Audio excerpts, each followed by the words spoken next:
महाराष्ट्रातील प्रत्येक घटनेवर असणार आहे आमची नजर। शेती, राजकीय, सामाजिक, क्रीडा, मनोरंजन आणि बरंच काही। तुम्ही पाहताय शिवगर्जना न्यूज, आवाज सर्वसामान्य जनतेचा।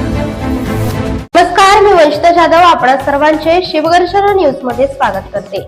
नुकताच आझादी का अमृत महोत्सव आपण आनंदात साजरा केला, परंतु अहमदनगर जिल्ह्यातील नगर मनमाड राष्ट्रीय महामार्ग गेल्या अनेक दिवसांपासून अतिशय खराब अवस्थेत असल्या कारणाने प्रवाशांना आपला जीव मुठीत घेऊन प्रवास करण्याची वेळ आली आहे।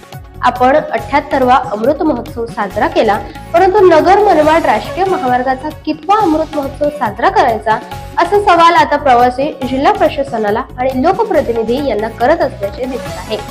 या राष्ट्रीय महामार्गाबद्दल बोलायचं झालं तर अनेक वेळा प्रशासकीय स्तरावर निविदा निघून कामकाज सुरू करण्यात देखील आले, परंतु सदर ठेकेदार हे त्या कामाला योग्य दिशा देऊ शकले नाहीत असे आज रोजीपर्यंत दिसून येत आहे। परंतु या शासनाच्या ढिसाळ कारभारामुळे प्रवाशांना मात्र दररोज अडचणींना सामना करून आपला जीव मुठीत धरून प्रवास करावा लागतोय। दररोज नित्य नियमाने महामार्गावरती अपघात होतात। अपघात इतके भीषण स्वरूपाचे असतात की त्यामुळे अनेक प्रवाशांना आपले जीव गमवावे लागत आहे।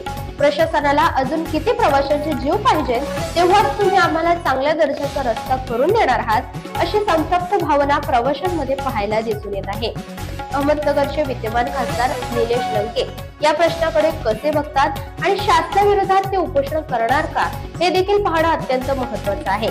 त्यांनी मागील काळात नगर पाथर्डी महामार्गासाठी शेतकऱ्यांच्या दुधाला, कांद्याला चांगला भाव मिळावा जिल्हाधिकारी अहमदनगर यांच्या कार्यालयासमोर उपोषण केले होते, परंतु या राष्ट्रीय महामार्गासाठी ते असे उपोषण करणार का अशी मागणी देखील मतदारसंघातील नागरिक करत आहेत। प्रतिनिधी पुष्पांजली थोरात, शिवगर्जना न्यूज, अहमदनगर। ताज्या व ठळक घडामोडींसाठी चॅनलला सबस्क्राईब करा, व्हिडिओला लाईक करा, शेअर करा आणि सर्वात आधी बातमी पाहण्यासाठी बेल आयकॉन या बटनला दाबायला विसरू नका। धन्यवाद।